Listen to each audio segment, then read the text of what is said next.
అండి ఈ రోజు వీడియోలో సెల్ఫ్ పైపింగ్ ఎలా వేసుకోవాలో చెప్తాను. ఫస్ట్ అయితే క్రాస్ గా ఉన్న క్లాత్ ని మొత్తం కూడా కట్ చేసేసుకున్నాను. చూడండి ఎలా కట్ చేసుకున్నాను. సో ఇప్పుడు వచ్చేసి ఆపోజిట్ డైరెక్షన్ లో పెట్టేసుకుని జాయిన్ చేసేసుకుందాం. ఇలా నీట్ గా జాయిన్ చేసుకోవాలండి. ఎక్కువ తక్కువ ఏం రాకుండా చూసుకోండి.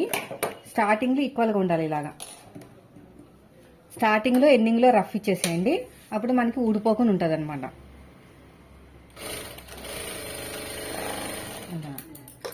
ఇలా నీట్ గా కట్ చేసుకోవాలి.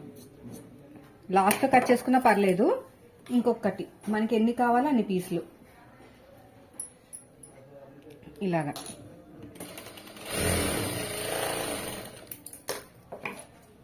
ఇప్పుడు ఇక్కడ అంతే. మొత్తానికి నాకు ఒక 4 పీసెస్ అయితే జాయింట్ పడతాయి. దీన్ని కూడా ఇలాగ ఆపోజిట్ లో పెట్టేసుకుని రఫ్ ఇచ్చేసేయండి.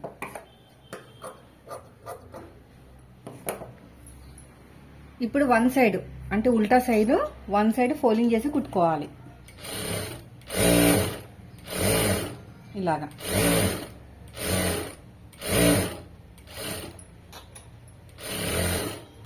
వన్ సైడ్ నీట్ గా స్టిచ్ చేసుకుంటూ వెళ్ళిపోవాలి.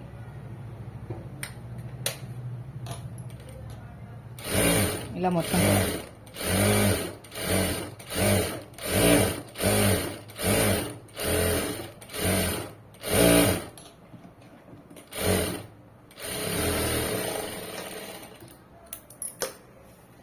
ఇప్పుడు నీట్ గా కట్ చేసుకోండి. 1 ఇంచ్ ఉంచుకుని మిగతా క్లాత్ అంతా నీట్ గా కట్ చేసుకోవాలి.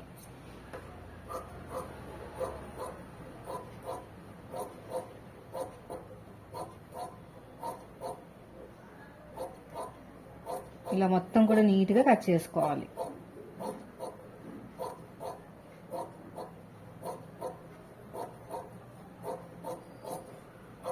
అయిపోయింది కదా.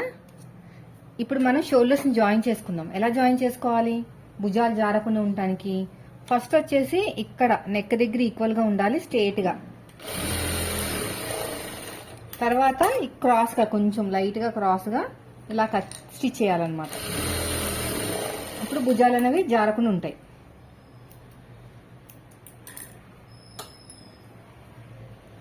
తర్వాత వచ్చేసి ఇంకొకటి ఇలా కరెక్ట్ గా పెట్టేసుకుని స్ట్రైట్ గా ఈక్వల్ గా రావాలండి. మళ్ళీ ఎక్కువ తక్కువ రాకూడదు. మళ్ళీ కొంచెం క్రాస్ గా, అప్పుడు మీకు భుజాలు అనేవి జారవు. ఇప్పుడు పైపింగ్ ఎలా చేసుకోవాలి? ఇలా పెట్టేసుకుని ఫోల్డ్ చేయండి. స్టార్టింగ్ లో రఫ్ ఇచ్చేసేయండి. ఇలా నీట్ గా స్టిచ్ చేసుకుంటూ వెళ్ళిపోవాలి.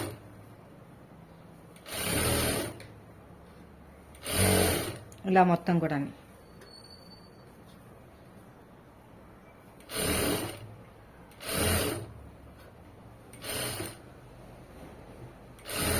ఇలాగా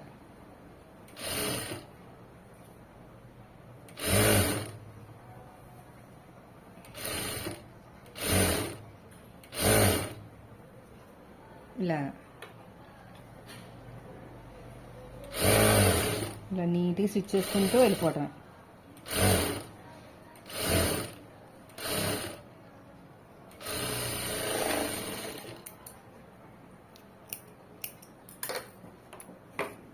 రౌండ్ తిరిగే చోట చిన్న చిన్న టక్స్ పెట్టేసుకుంటే మనకి రౌండ్ అనేది బాగా వస్తుంది.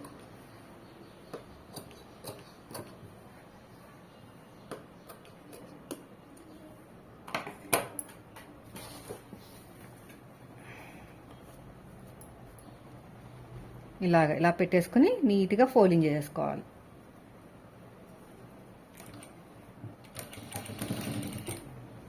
ఇలా ఫోల్డింగ్ చేసుకుని కుట్టుకుంటూ వెళ్ళిపోవాలి.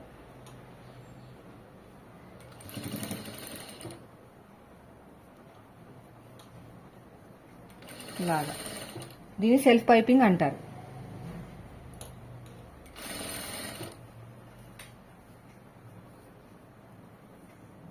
ఇలా రౌండ్గా ఎక్కడా కూడా సాగదీయకూడదు. నీట్ ఫోల్డ్ చేసుకుని థ్రెడ్ పక్కనే కుట్టు పడేటట్టు స్టిచ్ వేసుకోవాలి.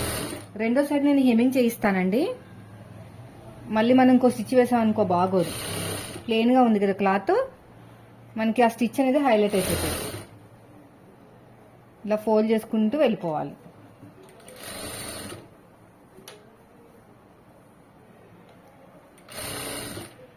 ఇలా మొత్తం కూడా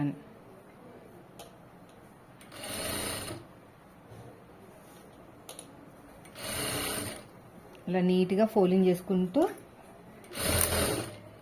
వెళ్ళిపోవాలి.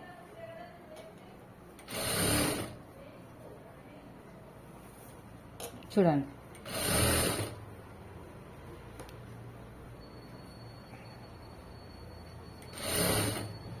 ఇలాగా.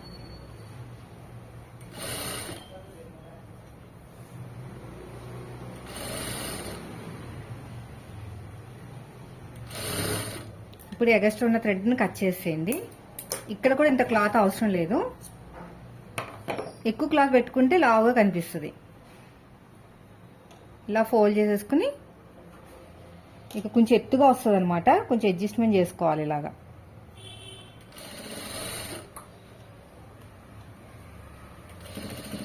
రఫ్ ఇచ్చేసేయండి. అయిపోయింది. చూసారా ఎంత నీట్గా వచ్చేసిందో. సో మీరు కూడా ఇదే మెథడ్లో పైపింగ్ వేశారంటే ఫినిషింగ్ బాగుంటుంది, భుజాలు జారవు, మంచి లుక్ అనేది వస్తుంది. వీడియో నచ్చితే లైక్ చేయండి. Thank you for watching.